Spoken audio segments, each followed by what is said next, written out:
দর্শক, এই মুহূর্তে আমরা রয়েছি রাজধানীর মহাখালী করাইল বস্তিতে। আপনারা জানেন যে কালকে বিকাল 5টা নাগাদ এই করাইল বস্তিতে একটি অগ্নিকাণ্ডের ঘটনা ঘটে এবং সেই পরবর্তীতে কিন্তু আপনারা দেখতে পাচ্ছেন যে পুরো করাইল বস্তি অর্থাৎ এখানে যে কুমিল্লা পট্টি রয়েছে সেই পট্টিটি কিন্তু পুরোটাই আগুনে পুড়ে গিয়েছে। দর্শক, আপনি একটু জানিয়ে রাখি যে কালকে বিকাল 5টা নাগাদ এই অগ্নিকাণ্ডের ঘটনাটি ঘটে এবং তারপরেই কিন্তু পরে কিন্তু পুরো আগুনটি পুরো এই বস্তির অর্ধেক অংশে কিন্তু সেই আগুনটি ছড়িয়ে পড়ে। আপনারা দেখতে পাচ্ছেন যে সেই আগুনে পুড়ে যাওয়া ধ্বংসাস্তূপ। এখানে আগুন লাগার পর 40 মিনিট পরে ফায়ার সার্ভিসে প্রথমে 7টি ইউনিট যোগ দিলেও আগুন নিয়ন্ত্রণে। তারপরে পরবর্তীতে কিন্তু সময় যত বাড়ছিল তত কিন্তু ফায়ার সার্ভিসের কর্মীরা বাড়ছিল। পরবর্তীতে 17টি ইউনিট, তারপরে 20টি ইউনিট কিন্তু এই আগুন নিয়ন্ত্রণে কাজ করে। দর্শক, আরেকটু জানিয়ে রাখি যে এই আগুনটি কিভাবে লেগেছে সেটি এখনো পর্যন্ত জানা যায়নি, তবে অনেকে ধারণা করছে যে গ্যাস সিলিন্ডার থেকে আগুনের উৎপত্তি হয় এবং তারপরে এই পুরো বস্তি যেটি অর্থাৎ কুমিল্লা পট্টি, সেই কুমিল্লা পট্টি পুরোটাই কিন্তু আগুনে ছেয়ে যায়।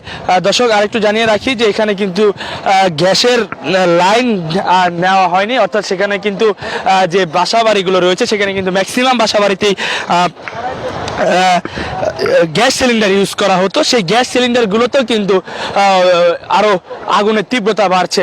প্রত্যেকটি গ্যাস সিলিন্ডার ব্লাস্ট হয়েছে এবং আগুনের তীব্রতা কিন্তু আরও বাড়ছিল। দর্শক, কালকে রাতে আমরা যেমনটি দেখেছি যে পুরো আগুনে কিন্তু এই পুরো যে করাইল বস্তির যে ঘাট রয়েছে যেখানে নৌকা দিয়ে পারাপার হয় সেই ঘাটের পাশে এই সাইডটা কিন্তু পুরোটাই আগুনে পুড়ে গিয়েছে। আপনারা দেখতে পাচ্ছেন যে সেই আগুনের ধ্বংসস্তূপ। এখন এখানকার মানুষ যারা রয়েছেন তারা শেষ কিছু সম্বল যেটুকু তারা দেখতে এসেছে যে কিছু সম্বল তারা পায় কিনা, সেটি অবশিষ্ট কিছু পড়ে আছে কিনা সেটি কিন্তু তারা দেখছেন। এবং আপনারা দেখতে পাচ্ছেন যে পুরো করাইল বস্তিটি কিন্তু আপনারা এখন দেখতে পাচ্ছেন যে একটি ধ্বংসস্তূপে পরিণত হয়েছে।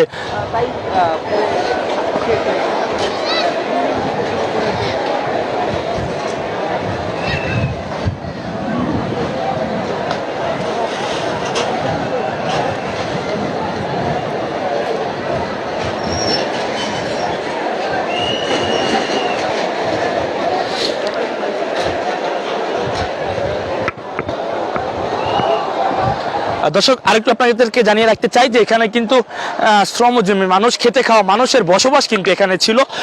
তারা কালকে রাত্রে আমরা যেমনটি দেখেছি যে পুড়ে যাওয়াতে তাদের যে আহাজারি কান্না সেটি কিন্তু আমরা দেখতে পেয়েছি এবং তারা বলছিলেন যে আমাদের এক প্রকার সবকিছু শেষ হয়ে গিয়েছিল। কেউ যে এখানকার যে মানুষ সবাই কিন্তু কর্মজীবী মানুষ, তারা কেউ বাসায় ছিল না, সবাই কিন্তু অর্থাৎ বিকেলে যেহেতু আগুনটা লেগেছে সেক্ষেত্রে কিন্তু সবাই তাদের কর্মস্থলে ছিল, কেউ কিন্তু তেমনভাবে বাসায় ছিল না। অর্থাৎ সেক্ষেত্রে কিন্তু এখানকার যে মাল সামানা রয়েছে, যে জিনিসপত্র আসবাবপত্র যেগুলো রয়েছে সেগুলো কিন্তু কেউ বের করতে পারেনি। অর্থাৎ মানুষ এখানকার যে বাসিন্দা যারা রয়েছে তারা কিন্তু বলছে যে আমরা এক কাপড়ে সেখান থেকে বেরিয়ে এসেছেন। তাদের যে মাল সামানা, ফ্রিজ, খাট, টিভি তেমন কিছুই কিন্তু এখান থেকে বের করতে পারেনি। তারা কর্মস্থলে ছিল। আস্তে আস্তে পুরো আগুনে কিন্তু এই যে করাইল বস্তি, সেই কুমিল্লা পট্টি যেটাকে বলা হয়, সেই করাইল বস্তি কিন্তু পুরোটাই আগুনে ছড়িয়ে গিয়েছে। এবং অর্থাৎ চারদিকে কিন্তু আপনারা জানেন যে এই করাইল বস্তিটি ছিল ঝিল এবং সেটিকে আস্তে আস্তে ভরাট করে এখানে বসবাস উপযোগী করা হয়েছিল এবং চারপাশে কিন্তু এটিকে ঝিল। সেক্ষেত্রে ফায়ার সার্ভিসের ইউনিটে যারা রয়েছেন তাদের কিন্তু আসতে কিছুটা বেগ পেতে হচ্ছে এবং উদ্ধার কাজ করতেও কিন্তু কিছুটা বেগ পোহাতে হয়েছে। এবং তার পরবর্তীতে কিন্তু 17 থেকে 20টি ইউনিট কিন্তু রাতে এখানে কাজ করেন এবং রাত 12টা বা 1টার দিকে কিন্তু 12টা-1টার দিকেই আগুনটিকে তারা নিয়ন্ত্রণে আনেন এবং তারপরেই তারা এটাকে করে নিয়ন্ত্রণে আনার ঘোষণা কিন্তু তারা দেন। তারপরে আপনারা দেখতে পাচ্ছেন যে সকালেই কিন্তু এখানকার যে বাসিন্দা যারা রয়েছেন তারা তাদের নিজ ঘরে আসছেন এবং দেখছেন যে কিছু পাওয়া যায় কিনা। দর্শক, ব্যাপক ক্ষয়ক্ষতি কিন্তু এখানে হয়েছে এবং আমরা দেখেছি যে কালকে জামাতের আমির কিন্তু এখানে এসেছিলেন এবং এখানে এসে তিনি এদের পাশে দাঁড়ানোর আশ্বাস দিয়েছিলেন এবং প্রধান উপদেষ্টা তিনি রয়েছেন, তিনিও কিন্তু এখানে যারা ক্ষয়ক্ষতি যাদের হয়েছে তাদের পাশে দাঁড়ানোর আশ্বাস দিয়ে এবং দুঃখ প্রকাশ প্রকাশ কিন্তু তারা করেছেন এবং সবাইকে সহায়তার পাশে দাঁড়িয়ে সহায়তা করার কিন্তু আশ্বাস তিনি দিয়েছেন। এবং জামাতের আমির তিনি কিন্তু রাত্রে এই অগ্নিকাণ্ডের পর তিনি কিন্তু এখানে এসেছিলেন এবং তিনি সবাইকে সান্ত্বনা দিয়েছেন এবং সবার পাশে থাকার আহ্বান কিন্তু তিনি জানিয়েছেন। এবং আমরা দেখতে পাচ্ছি যে পুরো সেই করাল বস্তিটি কিন্তু এখন ধ্বংসস্তূপে পরিণত হয়েছে।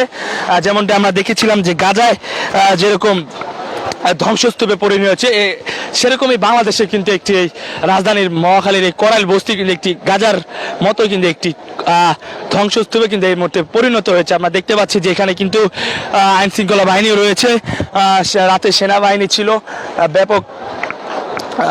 তারপর এখানে যেভাবে পেরেছে ফায়ার সার্ভিসের কর্মীদের সাথে যেভাবে এখানকার বাসিন্দা যারা রয়েছেন যেভাবে পেরেছেন এই আগুনকে নিয়ন্ত্রণ আনার জন্য যেভাবে যেখান থেকে পেরেছেন পানি দেওয়ার চেষ্টা করেছিলেন এবং এক প্রকার সবার সহযোগিতায় কিন্তু এই আগুনটি নিয়ন্ত্রণে আনা সম্ভব হয়েছে।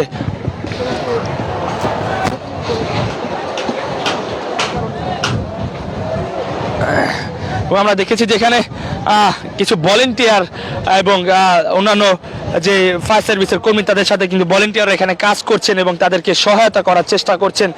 এবং আগুন এখনো কিন্তু আমরা দেখতে পাচ্ছি সেই কালো ধোঁয়া কিন্তু সেই এই করাইল বস্তি থেকে উঠছে এবং কিছু কিছু জায়গায় কিন্তু আপনারা জানেন যে পুরোটাই কিন্তু একটি টিন এবং কাঠের তৈরি এবং কিছু বিল্ডিং আমরা দেখতে পাচ্ছি, এটা কিন্তু বেশিরভাগই কিন্তু এখানে কাঠ টিন দিয়ে তৈরি, অর্থাৎ এখানে সেই কারণে কিন্তু আরো আগুনের তীব্রতা এবং আগুন কিন্তু সাথে সাথে এখানে ছড়িয়ে যায়। এবং এখানে আপনারা জানেন যে এখানে কিন্তু গ্যাস সিলিন্ডার গ্যাস লাইন সরকার থেকে দেওয়া হয়নি, সেক্ষেত্রে এখানে বাসা বাড়িতে যারা রয়েছেন সবাই কিন্তু ম্যাক্সিমাম গ্যাস সিলিন্ডার ইউজ করেন এবং সেই গ্যাস সিলিন্ডার কিন্তু আরো প্রত্যেকটি গ্যাস সিলিন্ডার ব্লাস্ট হচ্ছিল এবং সেখান থেকে কিন্তু আগুনের আরো তীব্রতা কিন্তু আরো বেশি ছড়াচ্ছিল।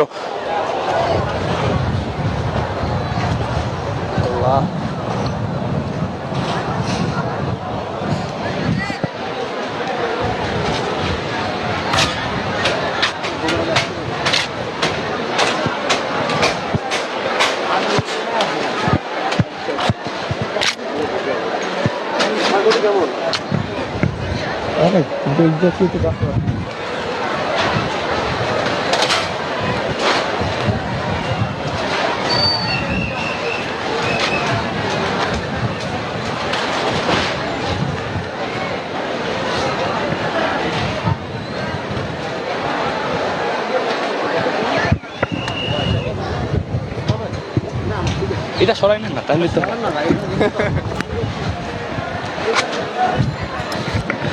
দর্শক আপনাদেরকে আরেকটু জানিয়ে রাখি যে এখানে যে মানুষজন রয়েছে তারা কিন্তু এই মুহূর্তে দেখতে পাচ্ছেন যে সবাই সবার ঘরে এসেছেন এবং তারা দেখতে যে অবশিষ্ট কিছু পড়ে আছে কিনা সেটি কিন্তু সবাই দেখছেন। এবং আপনারা দেখতে পাচ্ছেন যে সেখানে যে মানুষজন সেগুলো তারা খুঁচিয়ে দেখছেন এবং অনেক আমরা ভলেন্টিয়ার আমরা দেখতে পেয়েছি এখানে এসেছেন এবং অনেক খাবারের সংকট কিন্তু এখানে দেখা দিয়েছে এবং যে ভলেন্টিয়াররা রয়েছেন তারা কিন্তু খাবার দিচ্ছেন, স্যালাইনের পানি দিচ্ছেন এবং তারা মানুষদের সাথে সহযোগিতার হাত বাড়িয়ে কিন্তু তারা দিয়েছেন। এবং আর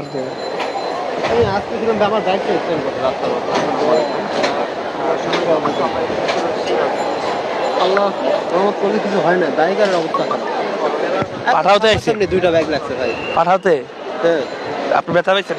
আমার কিছু হয় না, কেন জানি আমার লাগে নাই, আমার লাগেই নাই। এই তো বলেন তাদের অবশিষ্ট অনেক হাতে কারে গেছে, খার কাছে মানে অনেক অনেক মরে গেছিলেন। একদম সামনাসামনি দুই ব্যাগ লাগছে ভাই, একদম সামনাসামনি আমার লাগছে, হাতে লাগছে, হাতে লাগছে তীব্র লাগছে।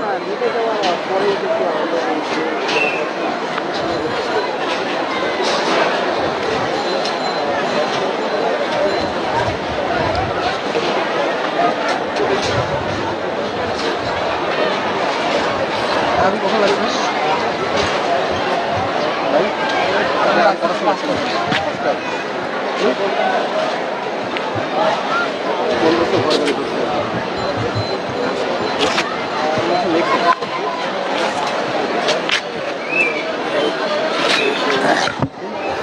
দর্শক আপনাকে আর জানিয়ে রাখি যে এই যে কুমিল্লা পট্টি সেখানে কিন্তু অর্থাৎ 1500 ঘর বাড়ি কিন্তু কালকে যে অগ্নিকাণ্ড সেই অগ্নিকাণ্ড আগুনে কিন্তু পুড়েছে এবং সেই 1500 ঘর বাড়ির মানুষ কিন্তু এই মুহূর্তে রাস্তায় নেমে এসেছে। দর্শক আপনারা দেখতে পাচ্ছেন যে তারা যেভাবে পারছেন কালকে তারা সেই মাল সামানা নিয়ে বের হয়ে আসতে পারছেন এবং অনেকেই কিন্তু তাও বের করতে পারেনি এবং জিনিসপত্র সহ কিন্তু এই ঘর পুড়ে তাদের বলছিলেন যে তাদের সব কিছুই কিন্তু এক প্রকার শেষ হয়ে গিয়েছিল এবং কোনো হতাহতের ঘটনা কিন্তু হয়নি, কিন্তু এই যে ঘরগুলো রয়েছে অর্থাৎ 1500 ঘর পুড়ে ছাই হয়ে গিয়েছে। দর্শক আপনারা দেখতে পাচ্ছেন এবং এখনও কিন্তু সেই পোড়া এবং আগুন লাগা সেই ঘর বাড়িতে কিন্তু এখনও ধোঁয়া উঠছে, কালো ধোঁয়া।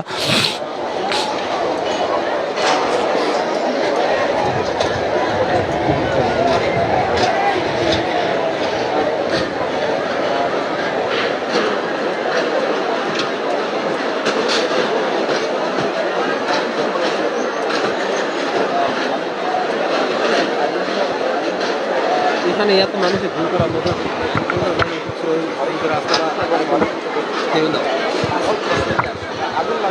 সেটা আসলে এটা ঠিক হলে মানুষের কাজ করতেও ভালো লাগছে। মানে মানুষ